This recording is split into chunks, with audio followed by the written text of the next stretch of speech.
மதுரையை தூங்கா நகரம் என்பார்கள். போட்டி என்று வந்துவிட்டால் தோல்வியை தூள் தூளாக்கும் நகரம் என்பதை வாடிவாசல் ஆண்டுதோறும் மெய்ப்பித்துக் கொண்டிருக்கிறது. பல்லாயிரம் ஆண்டு பெருமை கொண்ட நம்முடைய தமிழினம் கொண்டாடும் ஏறுதழுதல் அரங்கம் கட்டி எழுப்பியவன் இந்த ஸ்டாலின் என்று வரலாற்று என்னுடைய பெயர் இடம்பெறுவது எனக்கு கிடைத்திருக்கக்கூடிய பெருமை. திராவிட முன்னேற்றக் கழக ஆட்சி அமைந்து 3 ஆண்டுகள் ஆகியிருக்கு. அதுக்குள்ள 3 முக்கியமான கம்பீர சின்னங்களை இந்த மதுரையில் ஏற்படுத்தி இருக்கோம். ஒன்று, தமிழினத்தோட பழமையை சொல்ற கீழடி அருங்காட்சியகம் மதுரைக்கு அருகில் அமைக்கப்பட்டிருக்கு. 2வது, கலைஞர் பேரால மாபெரும் நூலகம் பிரம்மாண்டமா மதுரை மாநகரில் அறிவு மாளிகையா அமைக்கப்பட்டிருக்கு. இப்போ 3வதா இந்த கலைஞர் நூற்றாண்டு ஏறுதழுதல் அரங்கம் ஜல்லிக்கட்டுக்கு பேரு போன அலங்காநல்லூர்ல அமைக்கப்பட்டிருக்கு. இதை சொல்ற நேரத்தில் 2015ஆம் ஆண்டு அறிவிச்சு ஒன்றிய பாஜக அரசால கொண்டு வரப்படாத ஒரு திட்டமும் இருக்கு. அது உங்க ஞாபகத்துக்கு வந்தா அதுக்கு நான் பொறுப்பு இல்லை. பழந்தமிழ் இலக்கியங்களையும் இதை பற்றி உயர்வா பாடப்பட்டிருக்கு. ஆண்டுதோறும் தை மாதம் ஏறுதழுதல் நடக்கும் போது அலங்காநல்லூரும் அவனியாபுரமும் பாலமேடும் உற்சாகத்தோடு காணப்படும். இந்த பண்பாட்டு திருவிழா உலகம் முழுவதும் பேசப்படணும்னு தான் இந்த அரங்கத்தை அமைக்கிற முடிவை எடுத்தோம். 2014ஆம் ஆண்டு ஜல்லிக்கட்டு நடத்த முடியாத சூழல் வந்தது.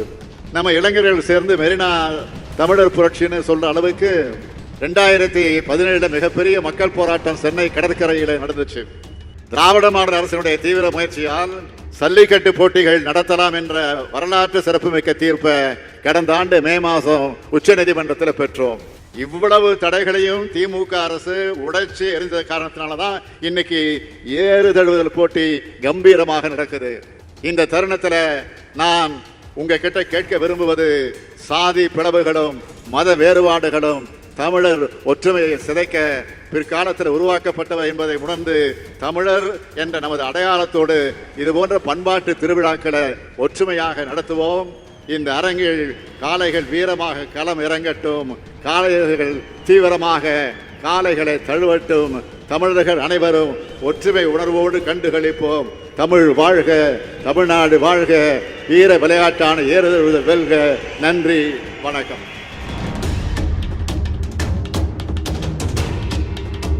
இந்த PETA, animal welfare board, PFI போன்ற அமைப்புகள் தொடர்ந்து இதை தடை செய்யணும்னு சொல்லிகிட்டு இருக்க இந்த காலகட்டத்தில், இது ஒரு காட்டுமிராண்டித்தனமான விளையாட்டு அப்படின்னு சொல்லிகிட்டு இருக்க இந்த காலகட்டத்தில் இதுக்கு உலக அளவில் ஒரு அங்கீகாரம் அப்படிங்கிறத இந்த அரங்கம் ஏற்படுத்தி கொடுத்துருக்கு. இனிமேட்டு இது சார்ந்து யாரும் இதை தடை செய்யணும்னு சொல்ல மாட்டாங்க. ஏன்னா இது மாதிரி உலக அரங்கில் எல்லா விளையாட்டுக்கும் ஒரு தனித்தனி கேலரி இருக்குது. நம்ம தமிழரோட கலாச்சார பாரம்பரியத்தை நம்ம தொடர்ந்து இதை எப்படியாவது பாதுகாக்கணும்னு நினச்சிக்கிட்டு இருக்கிறப்ப இதுக்கு இந்த இந்த இந்த விளையாட்டை அடுத்த கட்டத்துக்கு எடுத்துகிட்டு போயிருக்கிறாங்க. இதில் எங்கேயுமே எங்களோட குரூவாலிட்டி இல்லை, நாங்கள் இதை முறைப்படி நடத்துகிறோம், எங்கள் பாரம்பரியப்படி நடத்துகிறோம், இந்த பாரம்பரியத்தை இன்றைக்கி இருக்க ஹைடெக் டெக்னாலஜிக்கு எப்படி பண்ணணுமோ அதன் அடிப்படையில் நாங்கள் பண்ணுறோம் அப்படின்ற அடிப்படையில் இதை ஒரு பெரிய அரங்கத்தை ஏற்படுத்தி கொடுத்துருக்கிறாரு. கண்டிப்பாக இது வரலாற்றில் ஒரு முக்கியமான சின்னமாக அமையும். பாரம்பரியம் கலாச்சாரம் மிக்க அந்த ஜல்லிக்கட்டுக்கு தமிழ்நாடு அரசு மிக பிரம்மாண்டமான மைதானம். எத்தனையோ அரசு வந்திருக்காங்க, போயிருக்காங்க. பட் இருந்தாலும் கூட தமிழ்நாடு அரசு சுப்ரீம் கோர்ட்டில் ஜல்லிக்கட்டுக்கு தடையை வெற்றியும் பெற்றாங்க. வெற்றி பெற்று மட்டும் இல்லாமல் நாங்கள் கண்டிப்பாக தமிழ்நாடு அரசு ஜல்லிக்கட்டுக்கும் பாரம்பரியத்திற்கும் உறுதுணையாக இருப்போம்னு சொல்லி பிரம்மாண்டமான ஒரு மைதானம், வரலாற்று சிறப்புமிக்க ஒரு மைதானம். காலப்போக்கில் இதை ஒரு தனி வாரியமாக கூட உருவாக்குவாங்க. தமிழ்நாடு அரசுக்கும் மாண்புமிகு தமிழ்நாடு முதலமைச்சருக்கும் மனமார்ந்த நன்றி.